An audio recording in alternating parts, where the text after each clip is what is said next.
It is Monday, September 22nd. Welcome to the second or first day of fall, depending on your interpretation. September 22nd, 2025, yet another episode of This Week in College Viability News and Commentary. Hi, everybody. Gary Stalker. As always, so grateful, so thankful that you make time to listen to the podcast. And of course, this is the podcast that talks about the financial health and viability of public and private colleges with data and with details and with perspectives offered, I believe, nowhere else. And as always, when you get a chance to forward this podcast link to your higher education friends, your neighbors, your friends, your family, no sense in just you getting the latest news and commentary and a different perspective on the whole higher education industry. This week's theme, I don't always have themes. This week's theme, though, is challenging the enrollment spin. If you've been around the last few weeks, I've had lots of stories on colleges releasing their enrollment numbers, some legit, but many are spun so much. And today I thought I'd pull some of those from last week's postings. And again, remember, I get all of my information from Google Alerts that jumps just dozens and dozens of these in my email.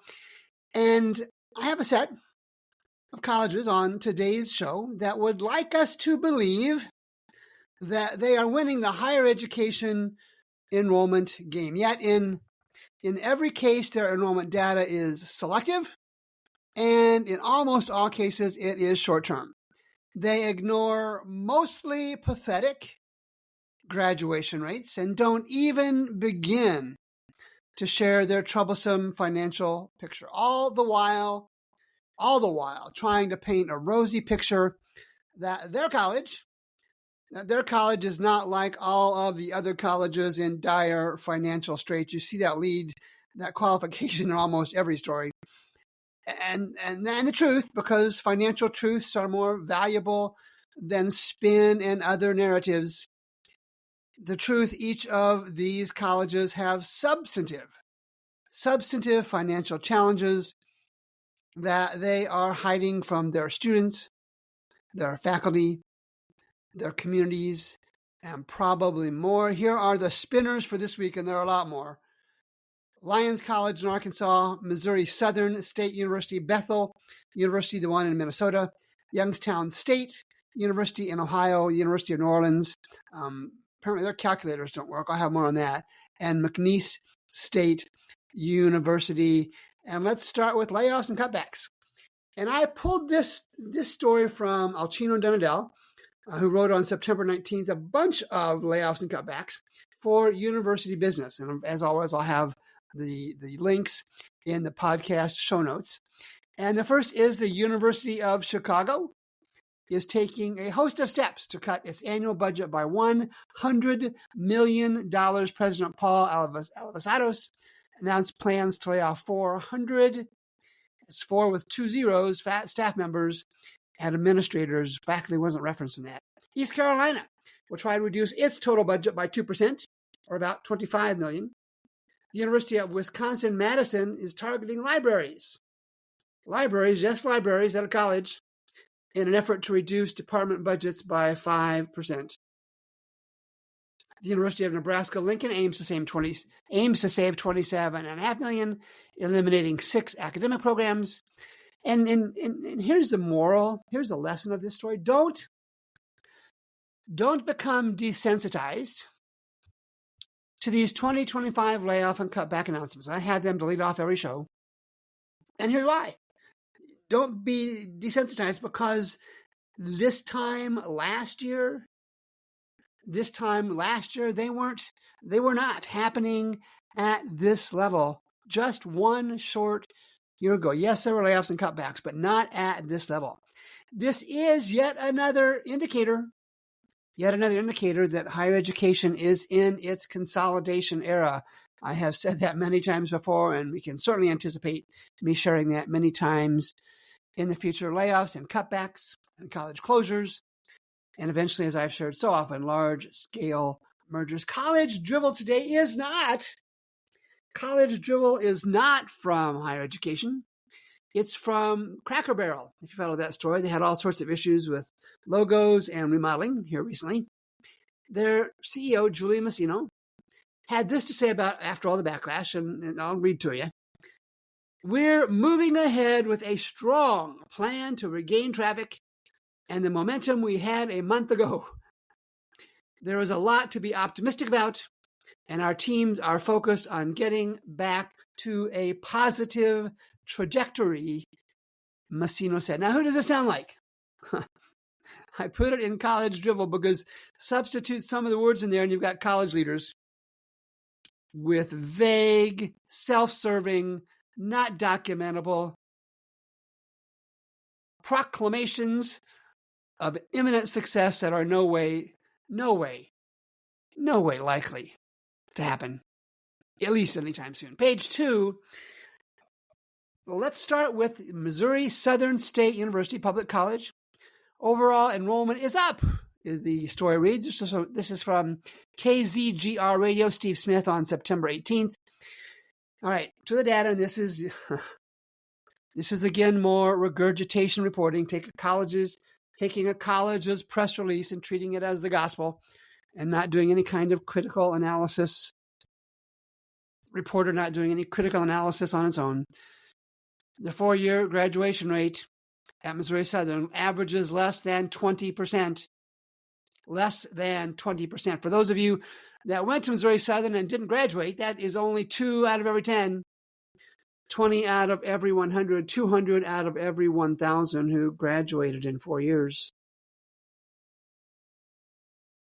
Enrollment is down almost 2,000 students, despite the headline, since 2016, or from 2016 to 2023. The graduation enrollment is up 46 students. All right, give them credit for that.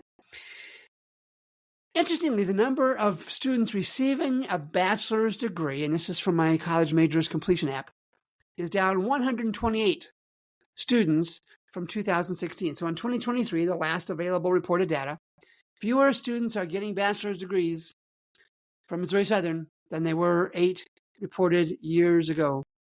And the state of Missouri has given Missouri Southern $5 million more in 2016.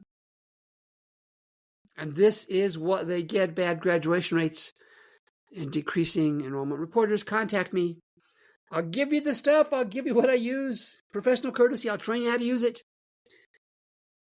We need more people sharing critical analysis and saying, hey, your enrollment may be up since last semester, but it's down lots from 5 or 8 or 10 years ago. Why is that? Why is your graduation rate so bad? Why is your retention so bad? Why are you giving away the store with tuition discounts just to get students in the door? And before we continue our spin stories, the University of Illinois, Champaign-Urbana. I used to usher the football games there a long, long time ago. Got in free, had to point folks to their seats and watched a lot of football. The University of Illinois announces plans for a new 400-bed residence hall. And this is from WAND TV, I think that's Channel 17, on September 19th. And I share this, and I'm not going to go into any detail. I share this because it is one of what I believe are many stories helping to confirm what I've been saying for quite a while. There is a move underway by students, move underway toward the brand name colleges. And that almost certainly means away from smaller, maybe away from privates, although I'm not quite sure that's the case. And that the University of Illinois is adding brand new, building it from the ground up, a new 400-bed facility is an indication that they are thinking and seeing the same thing. Back to the spin. McNeese State University, Louisiana, sees largest enrollment increase in 2 decades. This is from Courtney Peterson, staff writer on September 19th for the Advocate.com. McNeese State University President Wade Rouse, my apologies if I butchered that, Wade Rouse, says enrollment growth means greater financial stability, which is critical for McNeese's long-term success. I'll grant him that, Rouse said, but it is also energizing. It is also energizing to walk across the campus and see so many students, to hear their stories, and to witness their dreams taking shape. This is for a college with a 4-year graduation rate hovering below 30%. Enrollment is down more than 900 in the last 8 reported years. And he says to witness dreams taking shape. 30 out of every 100 students, they're completing their dreams. What about the other 70 out of every 100 students? And for those of you who did not graduate from McNeese State, 70 out of 100 is 70%. 30 out of 100 is 30%. Spin, spin, spin, spin, spin. We've got to look at the data.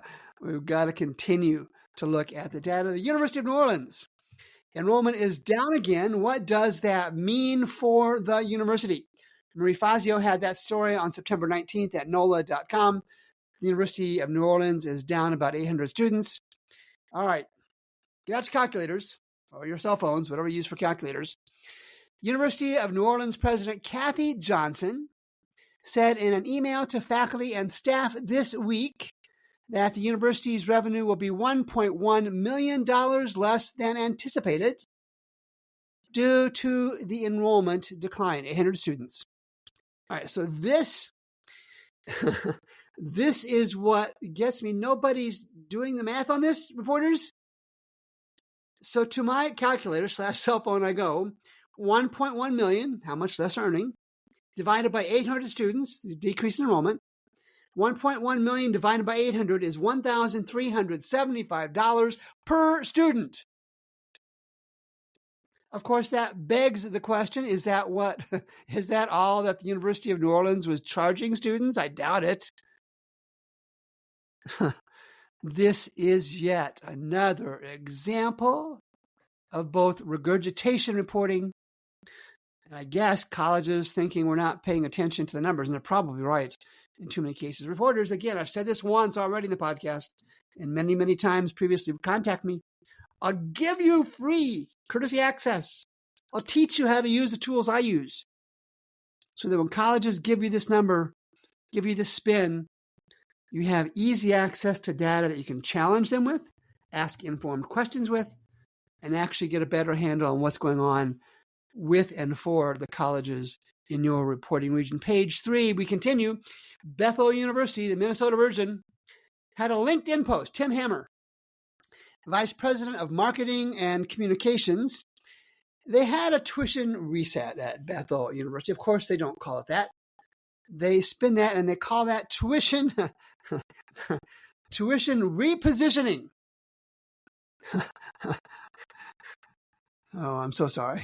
Tuition reset is tuition repositioning. Okay, we'll grant them that. All right, I'm a good guy. I'm a fair guy. So what Mr. Hammer said was every year students visited their campus in Minnesota, applied, and were even accepted.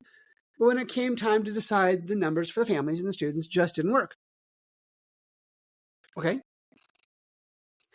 And he goes on to say we had successfully communicated, so he says, we had successfully communicated the value and the return on investment of a Bethel education, but for many families, the numbers just didn't work. All right, so a year ago, September 16, 2024, Bethel University, the Minnesota version, we announced a clear price, they said, as part of our tuition repositioning. It was going to be now listen closely, this is $26,700. Write that down. $26,700 before financial aid. No inflated sticker price, they said, just clarity. Now, $26,700 before financial aid, just clarity, those don't mesh. And he goes on to add, and nearly every incoming student receives financial aid. Okay, so did it work? There's some bullet points in here I'm going to skip over. A couple I want to talk about. Mr. Hammer suggested Bethel's market share grew 19%. No citation on this from a college. You'd like to see some source on that. What was the source of that market share growth? Their numbers compared to what group, what market, what area, what region? And again, reporters, it's Gary at collegeviability.com. I'm also on LinkedIn. at both College Viability and Gary Stocker, Stocker. These guys are spinning out of existence. Maybe not out of existence, but they're spinning so much that your credibility cannot continue to be strong when you're taking this stuff and not looking at it critically. They go on to say families moved Bethel up in their list. They say 1 in 4 parents said Bethel's clear price. 1 in 4 parents said Bethel's clear price was an important factor in their students' decision. What? Again, any chance you could cite a source on this? Are you making the numbers up? And they go on to say they want to optimize revenue. Okay, certainly. They want to grow overall revenue and strengthen net tuition, which is tuition actually received by the university. And the sustainable model they want is tuition repositioning. They say created a revenue model built for long-term sustainability. So I don't know how that works. The good folks at Bethel University, the Minnesota version, dropped me a note. I'll invite you on the podcast. I've done that for other colleges before. You can tell me how it works. To the data we go for Bethel University. This is from audited financial statements, 2016 through 2024, the IRS 990s, also from that time period, and iPads from 2016 to 2024. 4-year graduation rate's good, really good at Bethel University. And you don't hear me say that very often. Their net income margin profitability, and again, they don't call it profit in non-for-profit education, but that's what it is. Their net income margin was below zero for 7 of the past 9 years. Their unfunded institutional grants, you and I know that as merit aid and most scholarships, were up almost $20 million over the last 8 reported years, so $2 million and change per year. Then it came down a lot. This is a lot of variation in this, and I've got some more for you here in a second. Then it went down, went up, then it went down, which means they probably decided, and justifiably, they couldn't afford to keep giving away this door to get students in the door. Their tuition and fee revenue was down $11 million over that time period. Their endowment, not bad per student and per $1 million in total operating revenue, about normal for all private colleges. Their draw was trending upward, but not nearly as bad as I've seen. And then I was ready to say they're doing okay. Then I looked at one more factor, and that's called unrestricted net assets per student. And I looked at unrestricted net assets per $1 million in total operating revenue in this college, Bethel University, Minnesota.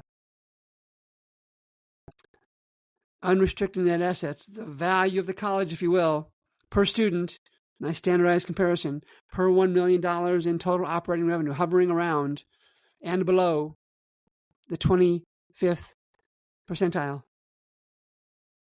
Spin. Let's look at the data. Let's just look at the data. Colleges, you're going to keep spinning. I know that because there are not enough folks like me out there challenging your assumptions, challenging your data, challenging you to report what's actually going on. But when you do, me and there will almost certainly be others are going to be out there to say, hey,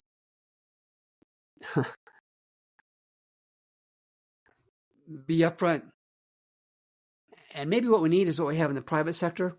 Businesses report quarterly earnings. Maybe we need to have colleges report quarterly earnings so we get a more frequent look at their financial status as opposed to once a year. And then I talked about the institutional grants at Bethel University. They were $65 million. Again, these are unfunded grants, so they are merit aid and most scholarships, not all. In 2016, the institutional grants unfunded. That means there's no money behind them. They're discounts, they're giveaways, they're freebies. And nothing wrong with that. It's good for the students. Not so good for the colleges many times. That institutional grant unfunded in 2016 was $65 million. In 2020, it went up to almost $85 million. And then by 2023, had plummeted to just below $70 million. So that's all over the place. Now, I see a lot of these unfunded institutional grant numbers all the time. And I've seen a few with this kind of variance, but not very many. These folks, my mind, the good folks at Bethel University in Minnesota, were kind of, and still are, kind of throwing mud against the wall, the proverbial example of throwing mud against the wall and see what sticks. And now it is a tuition, what are they calling it? A tuition repositioning. You and I know that as a tuition reset. Let's go to Youngstown State in Ohio. Youngstown State digs into fall enrollment numbers, and that's always an indication. It's not good news to follow. And this is from the Tribune Chronicle on September 20th. I don't see a reporter on this. I'll have the URL in the show notes. Again, this is another spin story. The focus is on short-term enrollment numbers and ignores the fact that the enrollment, the full-time equivalent enrollment, nice standardized measure, decreased from 2018 to 2023. It's down more than 2,000 students since 2016. The graduate enrollment was up 1,200. Of course, that's good. And remember how I say so many times, how many times have I shared that colleges focus on enrollment and not on graduation rate outcomes? If you follow the show regularly, you've heard me say, I've yet to hear a college say in their May commencement ceremonies, we proudly graduated 37% of the students who started with us 4 years ago. They just don't do it. They're so focused on enrollment and the revenue piece that I can make a sustainable and documentable argument that they're not focusing on graduation rates. And if they are, they're not being successful. And at 6 years at Youngstown State, while trending up, at the 4-year rate at Youngstown State, while trending up, 4 years started at 9% in 2016, still not even close to 30%. The 6-year graduation rates, undergraduates, again trending up, still below 50% after 6 whole academic years. Less than half the students that go to Youngstown State University in Ohio graduate from Youngstown State. So I know, went to other places, they transferred and graduated. But it's the comparisons that matter, one college to the other. It's apples to apples. And it begs the question, I guess, is enrollment good and graduation bad? That's kind of what these kind of stories tell us. Our enrollment is up, but our graduation rates, not so much. And then the wrap I have today is going to change the tone, the tenor of our conversation a little bit. What happens to the revenue stream of accreditors, and there are 5 or 6 major ones, if a large number of colleges close?